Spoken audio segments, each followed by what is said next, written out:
Alright guys, নিশ্চয়ই thumbnail দেখে বুঝতে পারছেন যে একটা নর্মাল ফটোকে কিভাবে প্রফেশনাল লেভেলে এডিট করছি। তো সেই রকমভাবেই আপনারাও কিভাবে এডিট করতে পারবেন সেই প্রসেসিংটা আজকে আপনাদের দেখাবো লাইট রুম দিয়ে। তো স্ক্রিনটা লক্ষ্য রাখেন, খুব সহজেই দেখা দিতেছে।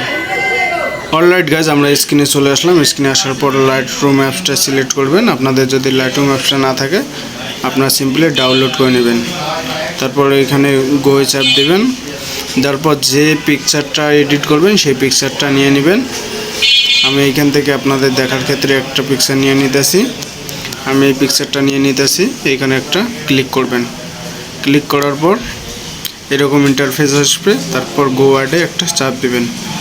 দেওয়ার পর এখানে দেখেন এডিট নামে একটা অপশান আছে, এডিট, এখানে একটা চাপ দেবেন। দেওয়ার পর এখানে দেখেন লাইট, এখানে একটা চাপ দেবেন। দেওয়ার পর এখানে আমরা আগে কাস্টমাইজ করে নেব। আমরা যদি একটু বাড়াই নিই, কন্ট্রাস্টটা একটু কমাই দিলাম, হাইলাইটটা একটু বাড়াই দিলাম, তারপর শ্যাডোটা একটু কমাই দিলাম, তারপর এটা একটু বাড়াই দিলাম, তা ব্ল্যাকটা একটু কমাই দিলাম। তারপর এখানে দেখেন আবার কালার, এখানে একটা চাপ দেবেন। দেওয়ার পর এখানে ভাইব্রেশনটা একটু বাড়াই দিবেন, সেচুয়েশনটা একটু বাড়াই দিবেন। দেওয়ার পর এখানে কালার মিক্স, এইখানে একটা চাপ দিবেন। দেওয়ার পর দেখতেই পাচ্ছেন আমাদের মুখটা একটু লাল হয়ে গেছে।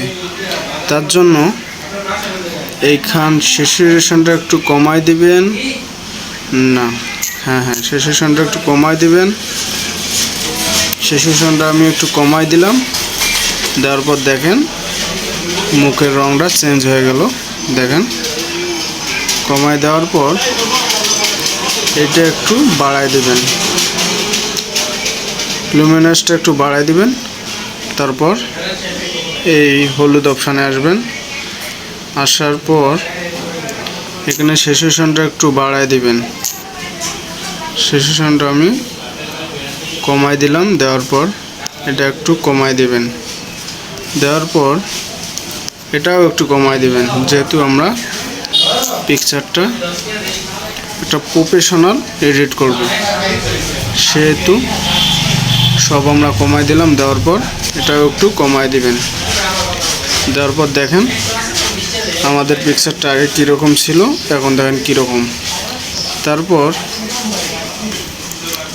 না, এটা বাড়ার দরকার নাই। তারপর আবার ডানে একটা চাপ দিবেন।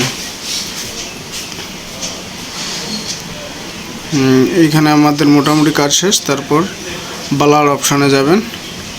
আমাদের পিছনের দেখেন কীরকম ধীরে ধীরে ভাব দেখাইতেছে।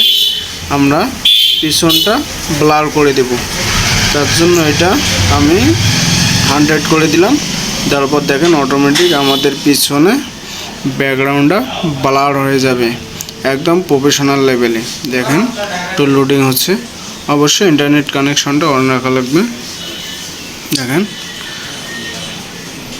দেখতেই পাচ্ছেন আমাদের পিছনটা একদম প্রফেশনালভাবে ব্লার হয়ে গেছে। দেখেন প্রফেশনালভাবে ব্লার হয়ে গেছে।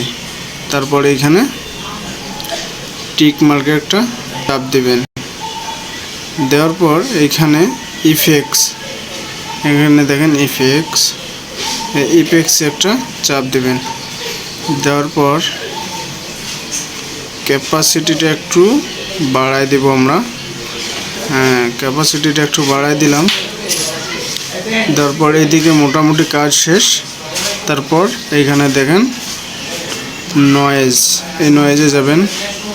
যাওয়ার পর এটা একটু 50-এ করে দিবেন। সেক্ষেত্রে আমাদের হবে মুখটা যে ঝিরিঝিরি ভাব, মুখটা স্মুথ হবে। দেখেন মুখটা অলরেডি আমাদের স্মুথ হয়ে গেছে। তারপর এইখান থেকে আবার কালারসে আসবেন। আসার পর এখানে কালার গ্রেডিং, এখানে দেখেন এখানে একটা চাপ দেবেন। দেওয়ার পর এখানে আমরা একটু এইখানেই ভালো করে উপরে তুলে বা নিচে নামায় এরকম মানে কীরকম ছবির সাথে ম্যাচ করবে সেই রকম নিয়ে নেবেন। আমরা দেখেন আমাদের পিকচার অনুযায়ী আমরা কালার নিয়ে নিতেছি। হ্যাঁ দেখেন আমাদের হয়ে গেছে। তো এইখানে ডানে একটা ক্লিক করবেন, করার পর এখানে চাপ দিবেন। দেওয়ার পর দেখেন আমি যদি দেখাই আগের পিকচারটা আর এডিট করার পর দেখেন কত সুন্দর একটা প্রফেশনাল লেভেলে এডিট হয়ে গেছে। দেখেন একদম প্রফেশনাল লেভেলে হয়ে গেছে এডিট। তো আরও কিছু আমরা অ্যাড করতে পারি, তো এটাই আমাদের জন্য যথেষ্ট। তো আমরা সেভ করার জন্য ডানে চাপ দেব। দেওয়ার পরে এখানে দেখেন শেয়ার অপশান আছে, শেয়ারে একটা চাপ দেব।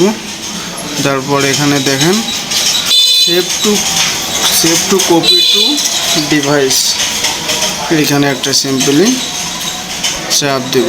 দেওয়ার পর দেখেন আমাদের পিকচারটা গ্যালারিতে সেভ হয়ে যাবে। তো গাইজ ভিডিওটা দেখে যদি একটু আপনাদের উপকার হয় চ্যানেলটা লাইক সাবস্ক্রাইব করেই পাশেই থাকবেন। ধন্যবাদ। দেখেন আমাদের পিকচারটা সেভ হয়ে গেছে।